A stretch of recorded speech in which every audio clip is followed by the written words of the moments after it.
अगर आपका जमीन का दाखिल खारिज आज तक पेंडिंग है, या आपका आवेदन रिजेक्ट हो गया है, या फिर आपका रजिस्ट्री 10, 20, 50 या 70 साल पुराना है, तो अगर आप इस समस्या को झेल रहे हैं तो इसको निपटारे को लेके सुप्रीम कोर्ट का एक आपका बड़ा आदेश आया है, जहां पर इन सारे समस्या को आप आसानी से हल कर सकते हैं। नमस्कार friends, welcome to good news. बात करने जा रहे हैं आपका जमीन को दाखिल खारिज से लेके। जनरली गांव में आपका इस समस्या से सबसे ज्यादा लोग आपका परेशान रहते हैं, और आज की इस अपडेट में इसी समस्या को दूर करने के लिए सारी जानकारी आपके लिए लेके आए हैं। तो चलिए देखते हैं इसको हम लोग डिटेल से। तो आगे बढ़ने से पहले इस वीडियो को आप लोग लाइक कर दीजिएगा, और जितने भी आपका भाई बंधु हैं सभी को आपको इसे शेयर कर दीजिएगा, ताकि ये सारी जानकारी उन तक आसानी से प्राप्त हो सके। और अगर आप इस चैनल पे फर्स्ट टाइम हैं तो इसे आप जरूर सब्सक्राइब कर लीजिएगा, क्योंकि हम बात करते हैं आपके अधिकारों का, सरकार के उन सभी आदेश और प्रावधानों के बारे में जो आपके जीवन को सुगम बनाता है, और इसके लिए हम दृढ़ हैं। लोग अपने जमीन के दाखिल खारिज को लेके रजिस्ट्री ऑफिस के आपका चक्कर लगाते रहते हैं, जहां पर हजारों की संख्या में लोग आपका यहां पर परेशान रहते हैं दाखिल खारिज को लेके। और इसकी सबसे बड़ी वजह है कि सही जानकारी ना होना। इसी जानकारी को आपका गुड न्यूज आपके तक सही तरीके से लेके आती है, ताकि आप बिना किसी परेशानी का अपना जो जमीन का दाखिल खारिज है वो करवा सके, और भविष्य में होने वाले उसके बिना आपका परेशानी से आप बच सकें। तो आइए देखते हैं इसको। बात हो रही है आपका भूमि सुधार आपका 2026 दाखिल खारिज महा अपडेट है, जो अब पुरानी से पुरानी जो भी आपका डीड है सभी का आपका क्या है निपटारा होने वाला है, क्योंकि इसको लेके आपका सुप्रीम कोर्ट का एक बड़ा आदेश आया है। क्या कह रहा है देख लीजिए। आज के जो जानकारी के बारे में हम लोग बात करने जा रहे हैं, किन्हीं का जमीन अगर अभी तक आपका दाखिल खारिज पेंडिंग है, या फिर इनका आवेदन जो है अंचल कार्यालय या फिर आपका DCLR से आपका रिजेक्ट हो चुका है, आपका जो रजिस्ट्री है या 10 साल, 20 साल, 50 या फिर 70 साल से अधिक आपका पुरानी है, या फिर जो आपका बिहार से बाहर रहते हैं पर गांव में उनका जमीन फंसा हुआ है, सारा समस्या को एकदम निपटारा हम लोग करने जा रहे हैं आज के इस अपडेट में। एक नहीं, आपका अलग अलग परेशानी यहां पर लोगों को सामना करना पड़ता है जब वो अपने जमीन को दाखिल खारिज कराने के लिए जाते हैं। अगर बात करते हैं आपका अंचल कार्यालय के लेके, तो यहां पर भी आपको क्या है ना, अलग अलग बहाना मिलेगा। कहेगा कि आपकी डीड बहुत पुरानी हो चुकी है, इसका आप दाखिल खारिज संभव नहीं है। अक्सर आपका ऑफिस में ये सब आपको कहकर क्या करेगा, लौटा देगा।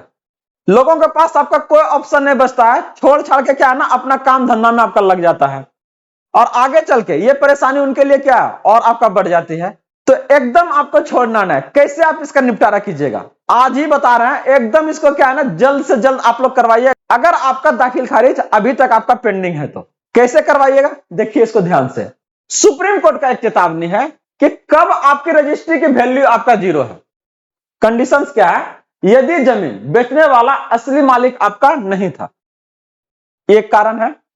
दूसरा, अगर हम बात करते हैं यदि फर्जी दस्तावेजों से रजिस्ट्री आपका करवाई गई है, तो ऐसे आपका केस में रजिस्टर्ड डीड की आपका वैल्यू जो होता है वो आपका 0 होता है, मतलब उसका कोई वैल्यू नहीं रहेगा।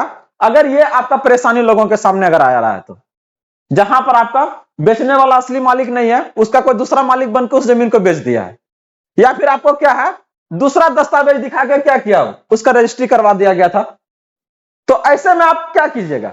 तो यहां आपका सुप्रीम कोर्ट के द्वारा आपको राहत दिया जा रहा है। क्या बोल रहा है कि कब आपका डीड पूरी तरह से वैध रहेगा, यदि जमीन असल रैयत मतलब मालिक ने आपका बेची है, यहां पर आपको राहत है। इसके साथ ही यदि आपके पास वैध और ओरिजिनल आपका रजिस्ट्री है, तो फैसला आपका भले ही आपका दाखिल खारिज नहीं हुआ है, आप जमीन के कानूनी मालिक हैं और कब्जा पर आपका अधिकार है। भले आपका दाखिल खारिज अभी तक नहीं हुआ है फिर भी, लेकिन आपको समय रहते हुए आपको इस समस्या का निपटारा करना है। कैसे कीजिएगा, ध्यान से देखिए इसको। दो चीजें हैं, एक आपका जमाबंदी है, दूसरा आपका खतियान है। क्या इसमें आपका अंतर है, पहले इसको समझिए। जमाबंदी जो है आपका, ये क्या कहता है कि मालिक का नाम समय समय पर आपका क्या बदलता है। दाखिल खारिज इसी में आपका होता है, जहां पर आपको लगान रसीद इसी के आधार पर आपका कटती है। एक आपका किसी एक के नाम पर आपका जमीन था, ये आपका कुछ समय के बाद क्या हुआ, ये किसी दूसरे को बेच दिया। तो पहले आपका मालिक कौन था, ए था, अब ये कौन हो गया आपका बी। तो ये क्या हो रहा है, आपका मालिक जो है जमीन का वो क्या हो रहा है, बदल रहा है।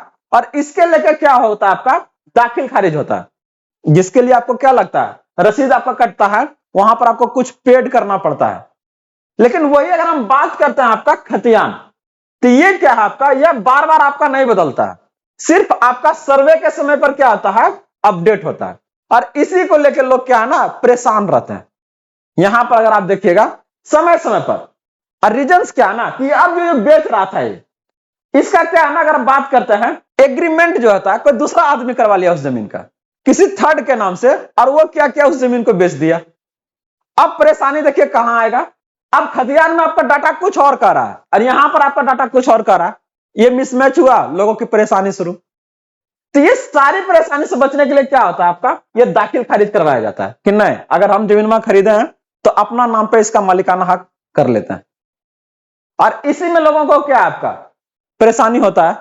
तो इस सारी समस्या को आप क्या कर सकते हैं, कोर्ट केस, फिर आपका समय का बर्बादी, इस तरह से क्या आता है, परेशानी बनना शुरू होता है। तो इस आपका परेशानी को रोकने के लिए, चाहे भविष्य में इस तरह से आपका समस्या पैदा ना हो, इसके लेकर क्या आपको दाखिल खारिज करवाना अनिवार्य होता है। कैसे करवाइएगा, इनकेस ये समस्या ना आए तो 2026 की आपका बहुत बड़ी खुशखबरी है, जहां पर आपको पुरानी डीड भी क्या है ना, अब उसको मान्यता मिल गया है।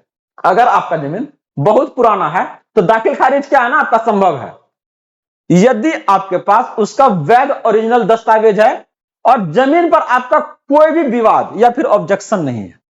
जनरली क्या होता है ना, लोगों को आपका अगर दीजिएगा आवेदन तो यही करके आपका रिजेक्ट कर देगा, एक ने अलग अलग तरह की बातें कहेगा, और उसका मोटो बस सिर्फ एक ही है, और ये चीजें को आप भी जान रहे हैं कि वो कुछ खोज रहा है, लेकिन उसको देना नहीं है। उसको डायरेक्ट बोलिए कि जो आदेश आया है उसके अनुसार से अगर आपके पास ओरिजिनल दस्तावेज है तो आपको दाखिल खारिज करने से कोई भी नहीं रोक सकता है, चाहे आपका जमीन 50 साल पुराना कहे नहीं हो। और ये आप आसानी से करवा सकते हैं, बस जाइए और इस बात को डायरेक्ट उनको आप कोट कीजिए। तो यहां से अगर आप इसको देखिएगा तो करा अंचल अधिकारी है, केवल आप पुरानी डेट बोलकर क्या है ना, फाइलों को आप रिजेक्ट नहीं कर सकता है। क्यों नहीं कर सकता है, क्योंकि ये आपका सुप्रीम कोर्ट का आपका आदेश है, और इस चीजों को वहां पर आपको रखना है और बोलना है। तो अगर आपका आवेदन अंचल कार्यालय के द्वारा रिजेक्ट कर दिया जाता है तो आपके पास एक ऑप्शन नहीं है, बहुत सारे हैं, आपको हार नहीं मानना है। अगर यहां से आपका अंचल कार्यालय के द्वारा रिजेक्ट हो रहा है तो इसके जस्ट ऊपर आपका आता है DCLR, यहां पर आप वकील के माध्यम से आवेदन कीजिए इसको, यहां पर आपका वकील के माध्यम से ही होगा। अगर यहां भी आपका रिजेक्ट किया जाता है, मान लीजिए कि यहां भी अगर नहीं बनाया, ऐसे आपका यहां पर सॉर्ट आउट हो जाता है, लेकिन अगर नहीं होता है तो अगला आपका अपील कर सकता है ADM, जो आपका अपर समाहर्ता है, आप यहां पर कीजिए। यहां पर भी मान लीजिए अगर किसी का नहीं हो रहा है तो आपके पास फिर क्या है, अंतिम आपका क्या है, जिला स्तरीय अपील है। ये आपका एक प्रक्रिया है जहां पर आपको क्या है ना, आसानी से एक जगह नहीं तो दूसरा जगह, दूसरा जगह नहीं तीसरा जगह, तीसरा जगह नहीं चौथा जगह, मैक्सिमम आपका क्या है ना यहां जाएगा, या तो उससे पहले क्या है ना ये आपका हो जाने का काम करेगा। तो ये जो आप देख रहे हैं ये क्या है, एक आपका स्तर बना हुआ है, सीढ़ी है। अगर यहां से हो गया तो बहुत बढ़िया है। जनरली परेशानी ज्यादा आपको यहां पर झेलने को मिलता है, क्योंकि ये फर्स्ट स्टेप होता है ना, यहां नहीं हुआ तो यहां जाइए। तो ये आपका क्या ना प्रक्रिया है जो आसानी से आप कहीं ना कहीं आसानी से हो जाएगा ये, और आपको ज्यादा झेलने की कोई जरूरत नहीं है।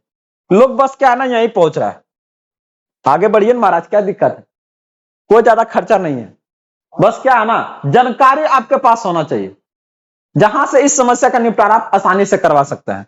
जनरली देखिए गांव में आपका इस तरह की परेशानी आता है, पैतृक जमीन और उसका आपका बंटवारा, जमीन जो है अभी भी आपका बाबा या फिर आपका दादा के नाम पर है, तो यहां पर जनरली लोग क्या करते हैं, जैसे देखिए जो इस जमीन है 1 2 3, मान लीजिए 3 बेटा है और तीनों का फिर आपका क्या 2 अगर है, तो कैसे आपका बंटवारा होगा, जब वहां पर आपका दाखिल खारिज आपका कैसे होगा, जो आपका नाम आपका पहले दादाजी का था, फिर उनका पापा का आएगा, फिर बेटा का, तो यह प्रक्रिया आपका कैसे होगा। तो इसका आपका एक ही सॉल्यूशन है, नया नियम में क्या कहता है कि आपसी सहमति से बंटवारा होने पर अब एक ही आवेदन से क्या नाम सभी हिस्सेदार का आपका जमाबंदी हो जाएगी। जहां पहले आपका अलग अलग लोगों को आपका अलग अलग आवेदन करने पड़ते थे, अब यहां पर करने का कोई जरूरत नहीं है, बस कंडीशन एक है कि सहमति बना के जाइएगा, अलग अलग जाइएगा तो कहेगा कि नहीं, अलग अलग अपना आवेदन लेकर आइए, ठीक ना। तो यहां से क्या कहता है कि बंटवारे के आपका 5वें दिन के अंदर ही क्या है ना, दाखिल खारिज का आवेदन आपका अनिवार्य है। इस बात का ध्यान रखिएगा। जैसे बंटवारा आपका हो रहा है, ये आपको 5 दिन के अंदर क्या करना है, इसका दाखिल खारिज करना है, ताकि ये आपका आसानी से इसका आपका निपटारा हो जाए। वही अगर बात करते हैं इसको आगे लेके, इसका इस समय कम है, बिहार भूमि सर्वे आपका 24 से 26 क्या कहता है, सर्वे से पहले रिकॉर्ड आपका ठीक करना जरूरी है, वरना गलत जानकारी हमेशा के लिए क्या है ना आपका दर्ज हो जाएगा। इस बात का ध्यान रखिएगा। जो भी आपका डाटा है एकदम सही सही भरिए, ताकि आगे आपको परेशानी इससे ना हो। तो हमारे जो आपका उप मुख्यमंत्री है विजय कुमार सिन्हा है, इनका आपका विजन है कि पुराने से पुराने मामले का भी क्या है आपका अब निपटारा हो जाना चाहिए, क्योंकि जनरली आपका ये फाइलें क्या है ना चलते रहती है, 30 साल 40 साल से क्या है ना लगे हुए हैं, पड़े हुए हैं, चल रहा है कोर्ट में आपका। तो इसको क्या है ना निपटारा करना है। जितना भी आपका जमाबंदी देख रहा है सबका क्या कर रहा है कि इसको ऑनलाइन कर दीजिए। लोगों को क्या है ना इसका परेशानी ना होना चाहिए, अगर चाहे तो घर बैठे इसका क्या है ना आवेदन कर सकता है। वही अगर बात करता है आपका ई मापी, इलेक्ट्रॉनिक आपका मेजरमेंट करने बोल रहा है, एकदम क्या है ना घर बैठे अपना जमीन को देख लीजिए, चाहे ऑनलाइन डालिए, अपना खाता खसरा नंबर क्या है ना पूरा जमीन का जानकारी आपको आ जाएगा। तो ये क्या है आसान हो जाएगा, अपडेटेड हो जाएगा, बिना किसी परेशानी का क्या है ना वो उसको क्या कर पाएगा, अपना देख पाएगा जमीन को कि हाँ मेरा जमीन वहां पर क्या है ना कोई दूसरा को तो घर नहीं बना लिया है। ये सारी जानकारी आप ऑनलाइन आपका दर्ज हो जाएगा। इसके साथ ही तय समय सीमा में क्या है ना काम पूरा हो, सबसे ज्यादा परेशान तो लोग इसी में होता है। तो इसको आपको क्या है ना निपटारा जल्द से जल्द करवाया जा रहा है सरकार के द्वारा। तो आप लोगों को ध्यान देना है कि अगर आप इन सारी परेशानी से झेल रहे हैं तो कुछ चीजें आपको जल्द ही करना है। पहला क्या है, अपना डीड या रजिस्ट्री ओरिजिनल कागज को ढूंढिए कि कहां है। दूसरा, रजिस्ट्री के आपका 30 दिन के अंदर क्या है ना आपको अप्लाई करना है। पुराना जमीन के लिए आपका ऑनलाइन आवेदन कीजिए, और अगर फाइल आपका रिजेक्ट हो गया है तो डीसीएलआर के पास तुरंत जाइए, और अपना जो आपका पैतृक जमीन का बंटवारा है रजिस्टर करवाइए महाराज, नहीं तो ये आगे चलकर और ज्यादा आपको परेशानी बढ़ाने का काम करेगा। तो ऐसे में जमीन सिर्फ आपका संपत्ति ना है, आपका भविष्य है, तो ये आपका जिम्मेदारी है कि उसको कितना बढ़िया से सही तरीका से अपने पास रखें, ताकि आगे चल के आपको कोई से ज्यादा परेशानी न हो। तो आज इससे संबंधित आपका जो भी जानकारी था हम आपके लिए लेकर आए थे। जुड़े रहिए इसी तरह से ढेर सारे जानकारी के लिए। गुड न्यूज के साथ में मिलते हैं अगले अपडेट के साथ जल्दी। जय हिंद।